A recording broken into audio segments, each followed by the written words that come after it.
Ok, alors maintenant on va voir le couteau suisse de la libération émotionnelle. Je l'appelle couteau suisse parce que, bah, comme son nom l'indique, c'est le fameux couteau où tu as tout plein de fonctions différentes qui va t'aider dans presque toutes les situations, un petit peu comme avec MacGyver. Bah là, c'est un peu pareil, c'est une technique qui est simple, qui est facile, qui est efficace, qui est accessible à n'importe qui, et surtout accessible à des gens qui, bah, tout le monde n'a pas envie de connaître les arcanes du mental, tout le monde n'a pas envie de connaître, être un expert en psychologie. On a bah, comme toi, comme moi, quoi. T'as envie d'utiliser ton ordinateur portable ou ton téléphone portable parce que t'en as besoin, mais t'as pas envie de savoir comment fonctionne l'électronique, quoi, et tu t'en fous. Par contre, tu veux pouvoir profiter des appels, des SMS et toute la clique, quoi, tu vois. Bon, bah là, c'est ça. C'est en gros, tu veux pas devenir un expert, mais ça va te donner vachement d'avantages, ça va te permettre de te libérer psycho-émotionnellement. Mais plus ou moins de tout, hein. Les phobies, les tocs, les addictions, la jalousie, le manque de contrôle, le manque de sécurité, la dépendance affective, euh, la jalousie, je sais pas si je lis. Enfin bref, on peut commencer comme ça à énoncer tout plein de trucs. Maintenant, le challenge, c'est est-ce que tu vas l'utiliser sur une base régulière pour avoir des résultats ou pas? Ben, ça te regarde. Sache que cette technique a été développée par un psychanalyste, je crois, ou psychiatre, je sais plus, dans les années 70. Pourquoi? Alors, je fais aucun parallèle avec toutes les thérapies, pseudothérapies et tous les experts de dans la thématique flamme jumelle, c'est que bah, il s'est rendu compte, en discutant avec ses collègues et en allant au séminaire de psychologues, psychiatres, psychanalystes et toute la clique, que bah, tout le monde savait, mais tout le monde faisait croire à tout le monde que personne ne savait, qu'en fait, ils avaient très peu de résultats positifs, hein, de l'ordre de 5, 6, 7%, et encore sur le long terme. Donc lui, il se rendait compte que tout le monde fermait un petit peu les yeux parce que bah, finalement, ton patient, il vient pendant 1 an et demi. Donc effectivement, s'il a 50 balles par semaine, ça commence à faire, tu vois, hein, surtout si tu remplis ton cabinet. Donc effectivement, pour le business, c'était super bien de ne pas avoir de résultats parce que les gens, ils continuent de venir. Mais lui, il disait, ouais, mais en fait, moi, j'ai pas fait ces études-là. Enfin, j'ai fait ces études-là pour guérir les gens, donc ça ne me satisfait pas en fait. Faire de l'argent c'est cool, mais mon but c'est de les guérir. Bref, il a inventé donc, alors je t'épargne toute l'histoire, ça va durer 10 ans, la TFT, Thought Field Therapy, donc la thérapie du champ de pensée, ou la thérapie du champ mental, donc la thérapie du mental. Bref, il a eu des élèves, son meilleur élève qui s'appelle Gary Craig, il a inventé l'EFT, c'est-à-dire un condensé, une sorte de séquence un peu unique, un peu facile à apprendre. Donc là, en fait, tu as toute la technique ici dans l'image. Si tu veux exactement la même image, mais en plus grande qualité, tu vas dans Google Images, tu tapes EFT en une page. Voilà, tu vas avoir exactement la même image, hein. Je l'ai prise sur YouTube en faisant ça, sur Google, pour faire la vidéo. Moi, je connais cette technique depuis un petit peu plus de 10 ans, donc je peux dire que j'ai testé sur moi-même sur plein de trucs. J'ai plein de potes qui l'ont utilisé eux-mêmes, et puis j'ai plein de gens que j'ai coachés qui l'utilisent encore, parce qu'on a toujours des trucs à régler qu'on peut régler, hein, mais non, mais voilà, ça marche. D'ailleurs, à travers le monde, là j'ai un pote qui est psychologue à Bogota, tu vois, et il utilise l'EFT. Parce qu'il connaissait pas, quand j'en ai parlé, quand j'habitais à l'étranger que je l'ai rencontré, il m'a dit ah bah non c'est vrai machin t'es sûr et tout. Bah écoute voilà hein, c'était inventé par un psychiatre ou un psychanalyste donc voilà. Puis il s'y est mis, il a testé sur des gens et puis maintenant il l'utilise aussi dans ses cabinets. Tu vois ce que je veux dire? Bon si eux l'utilisent, est-ce que tu penses que toi tu pourrais en bénéficier? Voilà. Surtout qu'en plus c'est très très simple. Donc moi je te recommande d'aller sur YouTube. Tu vas taper apprendre EFT ou comment fonctionne l'EFT. Plus tu en sais, enfin ça veut pas dire non plus qu'il faut que tu deviennes un fanat de l'EFT, mais donc qu'on t'explique le pourquoi du comment ça marche, etc., et comment l'utiliser, va te donner envie d'utiliser. Là, je vais pas le faire là, parce que ici, je veux juste te montrer qu'on soit runner ou chaser, on s'en fout en fait. Cette technique-là, elle va fonctionner. Grosso modo, comment elle marche? Quand tu vis un scénario mental négatif, tu vis les émotions négatives qui vont avec. Donc, tu vas tapoter donc de l'acupuncture, mais avec tes doigts, donc ça va être de l'acupressure, différents méridiens de ton corps. Donc tu vois, sur la femme au milieu, elle a différents points rouges, ça va être les endroits. Donc c'est des endroits très précis sur lesquels il faut tapoter pendant que tu remues le couteau dans la plaie. Donc c'est-à-dire que tu remues l'histoire qui te fait mal, qui te fait sentir mal, etc.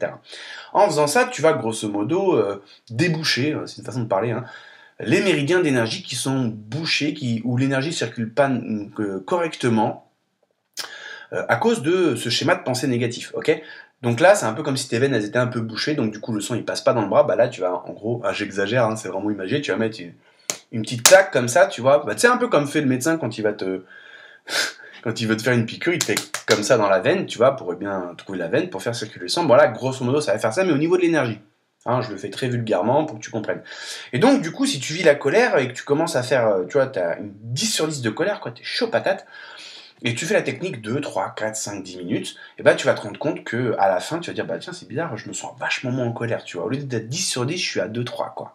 Donc l'idée, c'est que dans ta vie, et regarde comment ça fonctionne, chaque fois que tu détectes te sentir mal, peu importe le nombre d'émotions, que ce soit de la dépression, de la colère, de la rage, de la frustration, un sentiment d'addiction, on s'en fout en fait, tu vois ce que je veux dire.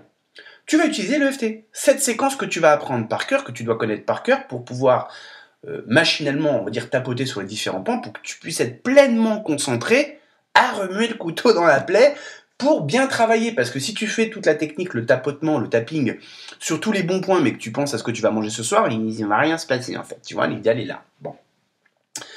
Ça, tu peux travailler sur n'importe quoi. Donc là, je vais te le ramener version flamme jumelle pour te montrer à quel point un runner de chaser, on n'en a rien à faire. C'est que on dit que le chaser est dans l'hyper-contrôle de son monde extérieur pour le faire matcher, correspondre à son monde intérieur. Ok ?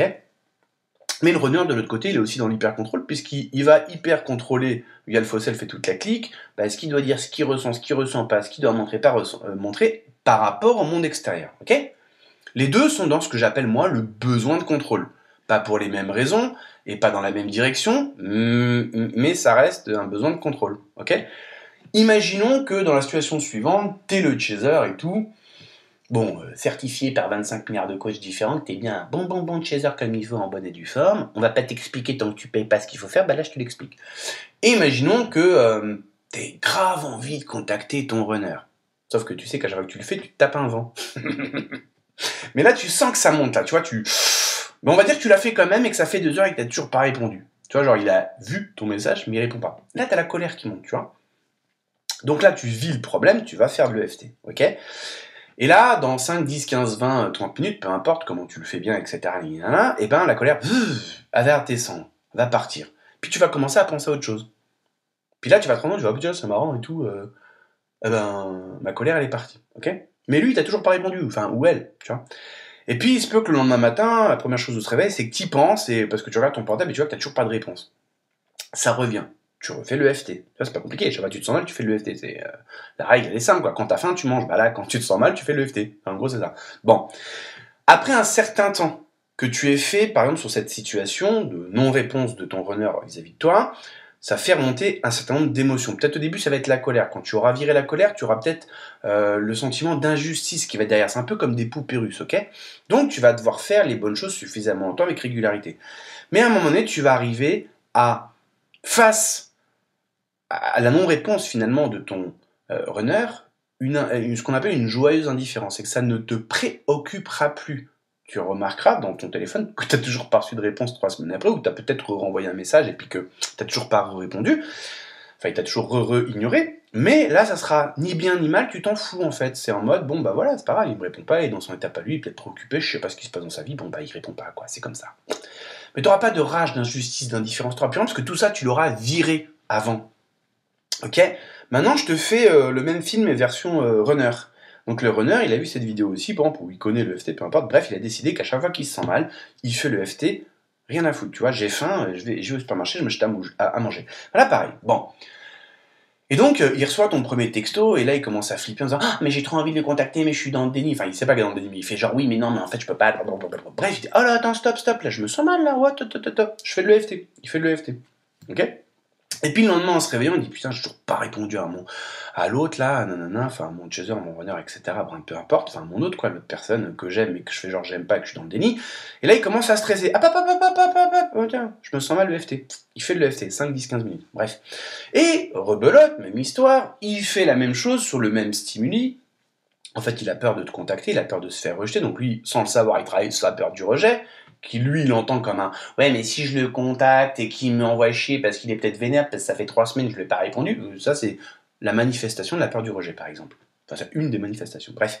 Et en fait, il va se rendre compte que plus il fait de l'EFT sur ça, plus cette intensité émotionnelle négative, face à la même situation, diminue. Jusqu'à un moment donné, où en fait, il va se rendre compte, il va percuter à un moment donné, qu'en fait, il a juste envie de te contacter, puis il va le faire, par exemple. Ou il va peut-être pas le faire, mais il se sentira bien alors qu'il n'a pas répondu. Ok ?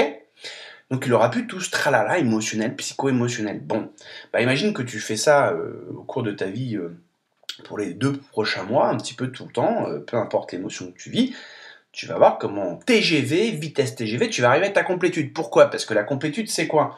C'est se sentir bien, sentir complet unis. Alors on va t'expliquer, oui, équilibre yin-yang, ok, mais je te rappelle que durant tes précompensations, tu savais pas yin-yang, tu savais pas flamme jumelle, et pour autant, tu as augmenté ta précompensée dans une certaine mesure, sans même t'en rendre compte, sans même connaître le FT, etc. Là, l'idée, c'est le tapis roulant, c'est voilà, pour arriver à ta complétude. En gros, tu arriveras à degré ou de force avec les foudres karmiques et toute la clique. En gros, je fais simple, ou alors tu peux y aller en mode plus cool, tu vois. Soit la vague, tu te la prends en pleine gueule, soit tu surfes avec. Bah là, quand tu fais de l'EFT, t'es en train de surfer avec parce que tu prends en charge ton propre bien-être. Et donc, ce qui compte, c'est, j'ai envie de dire, le voyage, c'est pas une destination. Enfin, le succès est un voyage et non une destination. Donc, j'ai envie de te dire, bah là, au lieu de mettre 2 ans et galérer et souffrir et d'être dans l'incompréhension et tout ça, bah là, petit à petit, tu évacues, tu passes le balai en toi. Donc que tu sois runner, chaser, tu vas effectivement travailler sur tes propres problèmes à toi, sans trop savoir le fondement de tes problèmes, mais pour l'instant on s'en fout. Ça veut pas dire que c'est pas utile de le savoir, mais dans un premier temps, quand tu es tout seul, bah c'est peut-être cool de... Voilà, j'utilise mon téléphone, je sais pas comment ça marche en téléphone, enfin au niveau électronique, tout ça, programmation, c'est pas mon truc, j'y connais rien, par contre je l'allume, je sais, je l'allume, ça marche quoi, je peux l'utiliser. Bah toi t'as besoin de ça pour te sentir bien. Donc après, est-ce que tu vas utiliser ou pas cette technique tous les jours ou tous les 2 jours? Bah ça, si ça doit se faire, ça ne tient qu'à toi. Moi, je te le dis, à partir du moment où je me suis mis à bosser vraiment pour ma complétude, moi j'ai fait un moment de vitesse TGV. J'ai fait cette technique-là tous les matins pendant une demi-heure pendant à peu près un mois, en janvier. Hein.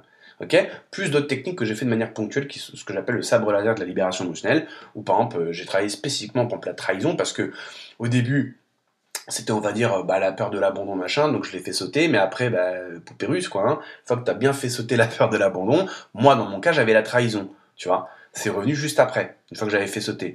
Bon, bah, à un moment donné, je me sentais trahi, etc. Et donc, je ressentais la chose, je l'ai fait sauter. Mais ça a été rapide, hein, je l'ai fait sauter en une semaine, à peu près. Attention, ça veut pas dire que tu vas le faire en une semaine, ça veut dire que moi j'avais déjà fait tout un travail avant, etc. Donc j'avais encore des choses pas mal à travailler, comme j'en ai toujours d'ailleurs maintenant, mais je veux dire, je pouvais aller beaucoup plus vite parce que voilà, je connais les techniques, donc pour moi ça va beaucoup plus vite. Toi t'es nouveau, donc on s'en fout. L'idée, c'est que tu te prennes en charge, tout simplement. Et avec cette technique-là, tu peux le faire. Runner, chaser, précompensé, pas précompensé, t'es perdu, pas perdu, on s'en fout. Voilà.